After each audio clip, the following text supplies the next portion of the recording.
வணக்கம், welcome back to chef Deena's kitchen. இன்றைக்கி நம்ம கிச்சனில் பார்க்க போகிற ப்ரிப்பரேஷனில் கடி பொக்கரா.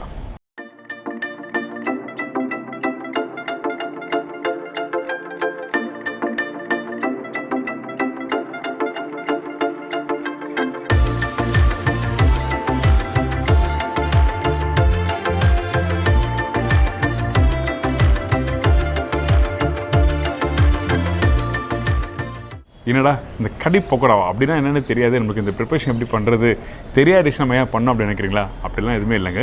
நம்ம ஊரில் பண்ணுற ப்ரிப்பரேஷன் இந்த தயிர் குழம்பு மோர் குழம்பு பண்ணுவோம்ல, அதே மாதிரி நார்த் சைடில் பண்ணுறதா இந்த கடி பொக்கரா.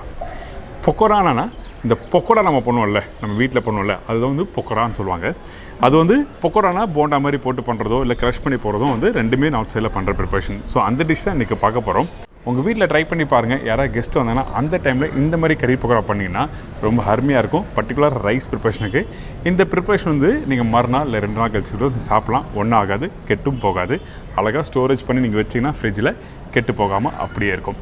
ஸோ இந்த டிஷ் எப்படி பண்ணுறது பார்த்தலாம். அதுக்கு முன்னாடி தேவையான பொருட்கள் பார்த்தலாமா? கடி பொக்கராக்கு தேவையான பொருட்கள்: தயிர் 250 ml, கடலை மாவு 8 டேபிள் ஸ்பூன், பெரிய வெங்காயம் 1 நம்பர், பொடிசை நறுக்கிய இஞ்சி 1 tablespoon, ginger paste 2 teaspoon, காய்ந்த மிளகாய் 3 நம்பர், குக்கிங் சோடா 1/4 டீஸ்பூன், மஞ்சள்தூள் 1/4 டீஸ்பூன், மிளகாய் பவுடர் 2.5 டீஸ்பூன், தனியா பவுடர் 1 டீஸ்பூன், சீரகம் 1/4 டீஸ்பூன், கடுகு 1/4 டீஸ்பூன், கருவேப்பிலை சிறிதளவு, கொத்தமல்லி தேவையான அளவு, உப்பு தேவைக்கேற்ற, எண்ணெய் குக் பண்ணுறதுக்கு தேவையான அளவு. இதுதாங்க இந்த ப்ரிப்பரேஷன் தேவையான பொருட்கள். இந்த கடி பொக்கராக்கு நம்ம ரெடி பண்ணுறதுக்கு ஃபஸ்ட்டு நம்ம என்ன பண்ண போனால் தயிர், கொஞ்சம் கடலை மாவு, கொஞ்சம் மசாலா பொருட்கள்லாம் போட்டு நல்லா மிக்ஸ் பண்ணி மோர் மாதிரி ரெடி பண்ண போகிறோம். ஸோ அதனால் தயிர் போட்டிருக்கேன், கடலை மாவு 1 டேபிள் ஸ்பூன், மிளகாய் பவுடர் போட்டிருக்கோம், அதுக்கப்புறம் மஞ்சத்தூள், கொஞ்சம் இஞ்சி பூண்டு பேஸ்ட் போட்ட பிறகு உப்பு தேவையான அளவுக்கு பார்த்து போடுங்க. ஏன்னா கறிலையும் யூஸ் பண்ணுவோம், அதனால் இந்த இடத்துல பார்த்து யூஸ் பண்ணணும். இப்போ தண்ணி ஆட் பண்ணி நல்லா மிக்ஸ் பண்ணுங்கள். எடுத்த உடனே அதிகமாக தண்ணி போட்டு மிக்ஸ் பண்ணோன்னா ஏங்கிட்டனா கடலை மாவு மிக்ஸ் பண்ணுறதுக்கு கொஞ்சம் கஷ்டமாக இருக்கும். அதனால் கொஞ்சம் நல்லா கெட்டியாக மிக்ஸ் பண்ணிட்டு தேவையான அளவுக்கு தண்ணி ஆட் பண்ணி மோர் வீட்டில் ரெடி பண்ணுவீங்களா அந்த மாதிரி டெக்ஸ்சரில் ரெடி பண்ணுறேங்க. பார்த்தீங்களா, மோர் ரெடி பண்ணுற மாதிரியே அளவுக்கு நல்லா தண்ணி ஆட் பண்ணி மிக்ஸ் பண்ணி எடுத்து வச்சுருக்கோம்.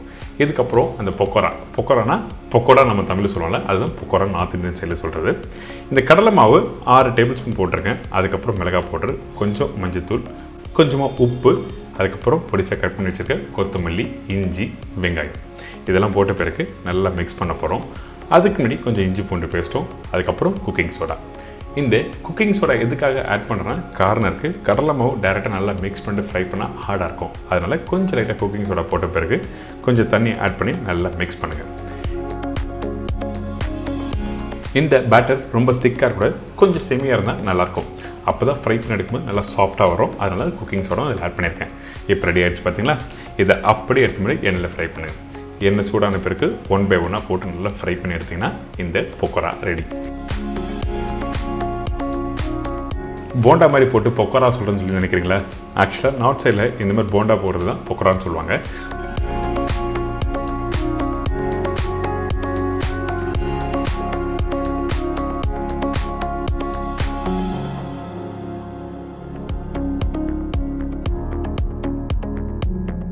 ரெடி ஆயிடுச்சு. இப்போ ரெடியானதை அப்படியே எடுத்து ஒரு சின்ன பிளேட்டில் எடுத்து வச்சுருங்க. இதுக்கப்புறம் அந்த கடி எப்படி பண்ணுறதுன்னு தான் பார்க்க போகிறோம். இப்போ ஒரு பேனில் கொஞ்சமாக எண்ணெய் போட்டிருக்கேன். எண்ணெய் கொஞ்சம் சூடாகட்டும். தாளிப்பு வந்து நிறைய விதமான தாளிப்பு இருக்குது. ஆனால் இன்றைக்கி வந்து ஒரு பேசிக்கான ஸ்டைலாக நம்ம பண்ணுறோம்ல, அதனால் இந்த கடுகு, சீரகம் தாளிப்பை போட்ட பிறகு இஞ்சி பூண்டு பேஸ்ட், இந்த இஞ்சி பூண்டு பேஸ்ட்லாம் போட்ட பிறகு கொஞ்சம் கருவேப்பிலை, அதுக்கப்புறம் காஞ்ச மிளகாய் போட போகிறோம். என்னடா நார்த் இந்தியன் டிஷ்ஷில் போய்ட்டு கருவேப்பிலை போடுறோன்னு நினைக்கிறீங்களா? கண்டிப்பாக சில நார்த் இந்தியன் டிஷ்ஷில் கருவேப்பிலை போடுவாங்க, பர்டிகுலர் குஜராத்தில். சரிங்களா, இப்போ இந்த கருவேப்பிலை, காஞ்ச மிளகாய் எல்லாம் போட்டாச்சு. இதுக்கப்புறம் கொஞ்சம் மஞ்சத்தூள், மிளகாய் பவுடர், அதுக்கப்புறம் தனியா பவுடர் இதெல்லாம் போட்ட பிறகு உப்பு தேவையான ஆட் பண்ணுறோம். உப்பு நான் சொன்ன மாதிரி பார்த்து போடுங்க. ஏன் கேட்டிங்கன்னா தயிர்லையும் போட்டு மிக்ஸ் பண்ணியிருக்கோம், அது இல்லாமல் புளிப்பு தன்மை இருக்குது. இதுக்கப்புறம் ரெடி பண்ணி வச்சுருக்க இந்த தயிரை வந்து டேரெக்டாக இந்த தாளிப்பில் போட்டு மிக்ஸ் பண்ணுறோம். இப்போ இது நல்லா வந்து குக் பண்ணுங்கள். அதே டைமில் வந்து எடுத்த உடனே தண்ணி போட வேண்டாம். இந்த இடத்துல அந்த தாளிப்பு அதுக்கப்புறம் ரெடி பண்ணி வச்சுக்க அந்த தயிரும் போட்டு நல்லா மிக்ஸ் பண்ணுறோம். மிக்ஸ் பண்ணிவிட்டு அதுக்கப்புறம் தண்ணி தேவையான ஆட் பண்ணி நல்லா குக் பண்ணுங்கள். இந்த கடி ரெடி பண்ணுறதுக்கு குறைஞ்சபட்சம் 15 to 20 நிமிஷம் நல்லா குக் பண்ணணும். அதுக்கு பிறகு தான் வந்து நீங்கள் எடுத்து சர்வ் பண்ணணும். குக் பண்ண ஒரு கெட்டியான பக்கம் வரும்.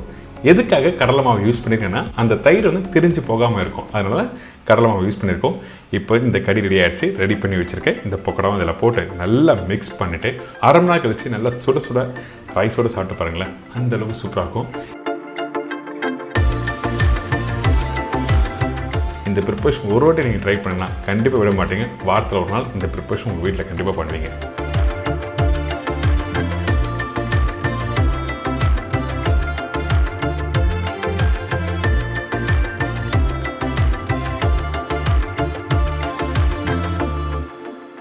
இப்போ எல்லாருக்குமே வந்து இந்த கடி பக்கோடா எப்படி பண்ண தெரிஞ்சிருக்கும். ரொம்ப சிம்பிள் ப்ரிப்பரேஷன் தான், ஈஸியான ஸ்டைலில் சொல்லி கொடுத்துருக்கேன். நான் சொன்ன மாதிரி கரெக்டாக ட்ரை பண்ணி பாருங்கள். அந்த கடலை மாவு எதுக்காக இதை யூஸ் பண்ணுற சொல்லி உங்களுக்கு தெளிவாக கொடுத்துருக்கேன். இதே மாதிரி நாளைக்கு இன்னொரு அருமையான ரெசிபி சந்திக்கிறேன். நன்றி, வணக்கம், see you, bye, take care.